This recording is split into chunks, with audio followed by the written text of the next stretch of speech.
श्रीगौरी अष्टोत्तरशतनामावलिः। ॐ ह्रीं शिवाये नमः। ॐ श्रीमहाविद्याये नमः। ॐ श्रीमन्मुकुटमण्डिताये नमः। ॐ श्रीमन्मकुटमण्डिताये नमः। ॐ कल्याण्ये नमः। ॐ कमलाराध्याये नमः। ॐ करुणासागराये नमः। ॐ करिप्रभृतिसंसेवाये नमः। ॐ कमलासनसंस्तुताये नमः। ॐ अम्बिकाये नमः। ॐ अनेकसौभाग्यदात्रे नमः।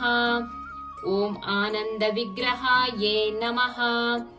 ॐ ईषणत्रयनिर्मुक्ताये नमः। ॐ मृत्सरोरुवासिन्ये नमः। ॐ आद्यन्तरहिताये नमः। ॐ अनेककोटिभास्करवल्लभाये नमः। ॐ ईश्वरोत्सङ्गनिलयाये नमः। ॐ ईतिबाधाविनाशिन्ये नमः। ॐ इन्दिरापतिसंसेवाये नमः। ॐ ईश्वरार्धशरीरिण्ये नमः। ॐ लक्षार्थरूपाये नमः। ॐ लक्ष्मीशब्रह्मेशामरपूजिताये नमः। ॐ उत्पत्त्यादिविनिर्मुक्ताये नमः। ॐ ह्रीं विद्याप्रतिपादिन्ये नमः। ॐ ऊर्ध्वलोकप्रदात्मै नमः। ॐ हानिरुद्धिविवर्जिताये नमः। ॐ सर्वेश्वर्ये नमः। ॐ गुरुमूर्तिस्वरूपिण्ये नमः। ॐ समस्तप्राणिनिलयाये नमः। ॐ सर्वलोकसुन्दर्ये नमः। ॐ कामाख्ये नमः। ॐ कामदात्रे नमः। ॐ कामेशाङ्कनिवासिन्ये नमः। ॐ हरार्धदेहाये नमः। ॐ खलारभूषिताये नमः। ॐ हरिलोचनाये नमः। ॐ ललिताये नमः। ॐ लाकिनिसेव्याये नमः। ॐ लब्धैश्वर्यप्रवर्तिन्ये नमः। ॐ ह्रीङ्कारपद्मनिलयाये नमः। ॐ ह्रीङ्कारवर्णकौस्तुभाये नमः। ॐ समस्तलोकजनन्ये नमः। ॐ सर्वभूतैश्वर्ये नमः। ॐ करीन्द्ररूढसंसेवाये नमः। ॐ कमलेशसहोदर्ये नमः। ॐ कष्टदारिद्र्यशमन्ये नमः। ॐ लक्ष्यघाघोषाम्बाये नमः। ॐ सर्वेशाननपङ्कजाये नमः। ॐ ह्रीङ्कारपदसंवाचाये नमः।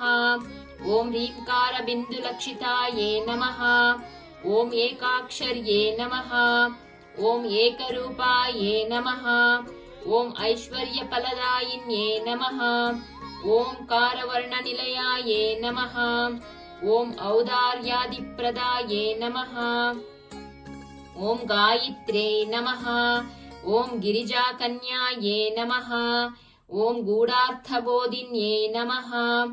ॐ चन्द्रशेखरार्धाङ्गे नमः। ॐ चूडामणिभूषिताये नमः।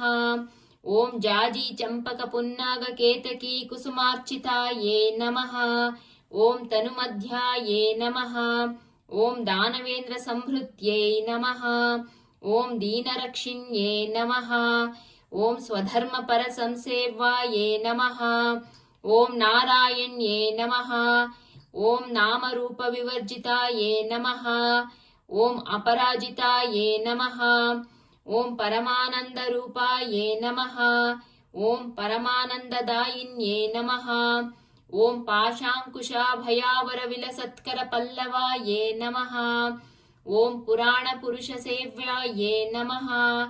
ॐ पुष्पमालाविराजिताये नमः। ॐ पणीन्द्ररत्नशोभाढ्याये नमः। ॐ बदरीवरनिवासिन्ये नमः। ॐ बालाये नमः। ॐ विक्रमसंहृष्टाये नमः। ॐ बिम्बोष्ट्यै नमः। ॐ बिल्वपूजिताये नमः। ॐ बिन्दुचक्रैकनिलयाये नमः। ॐ भवारण्यदावानलाये नमः। ॐ भवान्यै नमः। ॐ भवरोगग्ने नमः। ॐ भवदेहार्धधारिण्ये नमः ॐ भक्तसेव्याये नमः ॐ भक्तिगम्याये नमः ॐ भाग्यवृद्धिप्रदायिन्ये नमः ॐ भूतिदात्रे नमः ॐ भैरवादिसंवृताये नमः ॐ श्रीमहेश्वर्ये नमः ॐ सर्वेष्टाये नमः ॐ श्रीमहादेव्ये नमः ॐ त्रिपुरसुन्दर्ये नमः ॐ मुक्तिदात्रे नमः ॐ राजराजेश्वर्ये नमः ॐ विद्याप्रदायिन्ये नमः ॐ भावरूपाये नमः ॐ विश्वमोहिन्ये नमः ॐ शाङ्कर्ये नमः ॐ शत्रुसंहृत्यै नमः ॐ त्रिपुरेश्वर्ये नमः ॐ श्री शारदा संसेवाये नमः ॐ मत्सिंहासनेश्वर्ये नमः ॐ श्री मन्मुनीन्द्र संसेवाये नमः ॐ अन्नगरनायिकाये नमः ॐ श्री राजराजेश्वर्ये नमः ॐ स्वर्णगौर्ये नमः श्री गौरी अष्टोत्तर शतनामवळि सम्पूर्णम्।